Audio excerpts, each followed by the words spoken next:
Hello and welcome to Books and Landscapes, and my name is Amanda Davey, and I'm continuing today on the series of videos about the themes that have cropped up in the book In Their Landscape, the churches, chapels and ruined places of worship in the South Downs National Park.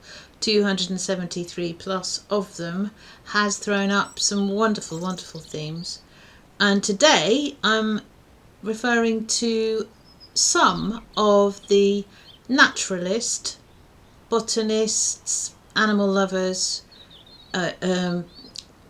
members of the clergy who have been involved with these churches across the national park, although most of them have cropped up to be in Hampshire, but but East Sussex gets a nod, as does the West. So yeah. But it's a fascinating collection of them. So the first, I'm going to put them in chronological order. The first one that I'm talking about is John Goodyer, who was born in 1592 and lived until 1664. So across the Civil War. He was once a famous and influential botanist who lived near and in Buriton in Hampshire. He had been land agent for the Maple Durham estate, and as a result he got interested in the plants of the countryside. This was when he was young and starting, and then acquired as many botanical texts as he could. In 1633 he'd got so proficient that he corrected some of the many errors that originated in Gerard's first edition of his Herbal of 1597. His library of 239 printed works he left to Magdalen College Library in Oxford. I think it's Magdalen, it might be Magdalen. He had been forgotten until 1909 after his death, because he never wrote anything in his own name. It was always other people's names that he was correcting or feeding stuff to. His input was missed from the first Hampshire Flora, but the 1996 book by Lady Anne Brewis, Humphrey Bowen and Dr. Francis Rose, up on the shelf here, is dedicated to his memory, as is a stained glass window in Buriton Church of about 1911. And he wasn't a cleric, but he was buried in an unmarked grave in Buriton churchyard after his death in 1664. Now we do come to, we come to people associated with clerics as well as clerics.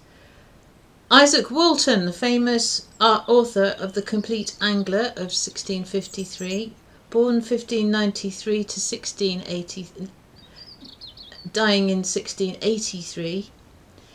He lived some of his time at the rectory in Droxford in Hampshire with his daughter and her husband, Canon Dr. William Hawkins, who was Canon of Winchester Cathedral, after their marriage in 1676.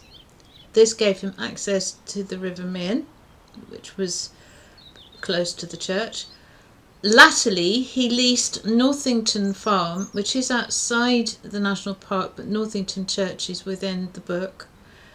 And that was at the headwaters of the River Test and the Candover Stream. So the thinking is that although The Complete Angler is set in Staffordshire largely, and other rivers that he fished on his friends' estates, there were Hampshire fishing spots that came up in his later years.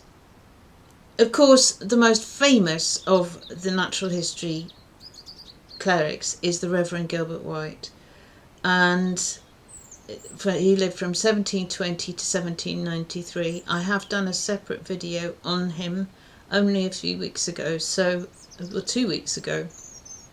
So I'm just going to mention his churches here: Upper Farringdon, Selborne, Ringmer, West Weldon, where he did do quite a lot of complaining about the state of the roads, Newton Valence and Hawkley. Then at North Marden comes the Reverend Gerard Edward Smith, born 1804, lived to 1881. He was rector there from 1836 to 1843. He had been a very significant botanist in Kent, finding all sorts of species for the first time, including Ophrys fuciflora in 1828. He was also the incumbent at Staurton and East Marden as well. In Hurstpierpoint, the Reverend Carey Hampton Borough, 1814 to 1898, was the nephew of a very famous Sussex botanist and lichenologist, William Borough of Henfield, who was 1781 to 1862. Big friends with all of the core botanists and lichenologists of the later 19th century, or mid-19th century. The Reverend William Webb Spicer has triggered my favourite fact nugget in the entire book, because it's just so unpredictable, it's unbelievable. He was born in 1820 and lived to 1879. He was another botanist friend of Sir William Hooker of Kew, because Borough and Smith were also friends with Hooker of Kew. And he was vicar of Itchen Abbas in Hampshire, next to the River Itchen. And he was there when the rebuild of the church took place in 1867. The same year, he translated a German book on lichens, which makes me wonder if he wasn't sort of spending time while the building was going on. Anyway, he went to Tasmania in 1874 to see his daughter and her husband, and he and his wife stayed there for 4 years before they came back. I think he was feeling a bit poorly by 1878. And while out there, he wrote a handbook of the plants of Tasmania and a paper on the venomous spurs of the duck-billed platypus, because his son-in-law had been injured by a duck-billed platypus. And how many church books talk about the venomous spurs of duck-billed platypus? When he was in Britain, he was primarily interested in ferns, but he was also a very talented botanist. And if you are interested in ferns, then you're called a pterologist, starting with P. At Burpham, in Sussex, West Sussex, was the Reverend Tickner Edwards, born 1865 to 1944, and he was really keen on bees and apiary. He wrote The Law of the Honeybee, amongst many other publications, and is buried in the churchyard.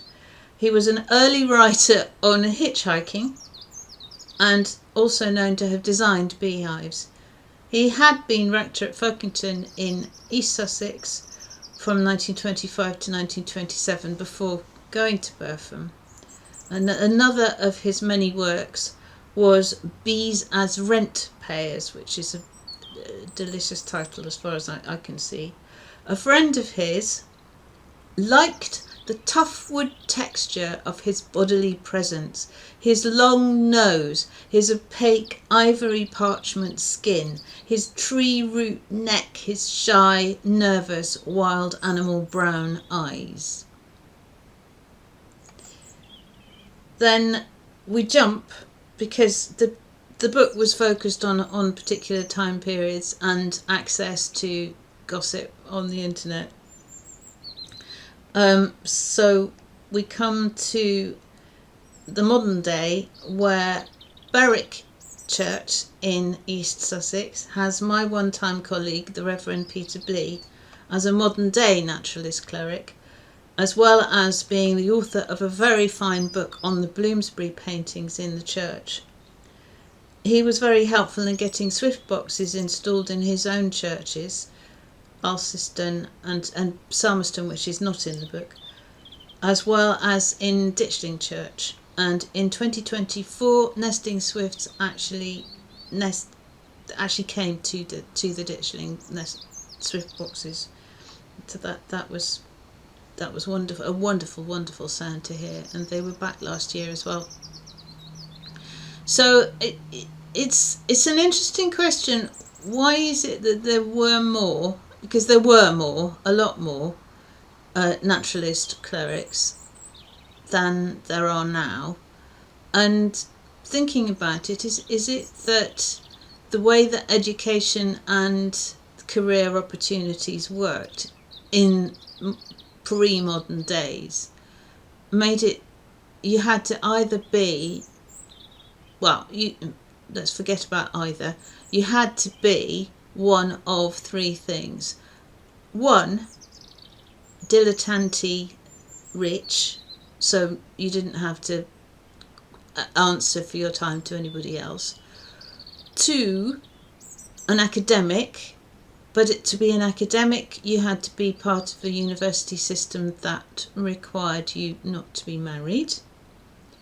Or three, to have a job that paid, that took you to places, so being a land agent work that took you to places that could actually feed your passion, which would tend to be, if you were a cleric, incumbent, moving around the countryside in order to visit people, or having a bit of time in between rigid structural activities, that you could go roaming the countryside looking for things. And whereas in the modern time, you could be an ecologist working for a company, or for a local authority, or for one of the agencies, or you could be an independent ecological consultant like Simon was.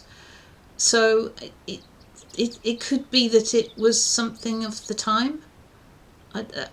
It's interesting.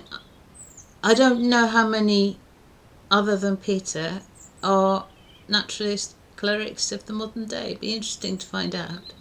Anyway, thank you very much for watching, and I hope that you have a lovely rest of the day if I get this up in daylight, and all the very best. Thank you.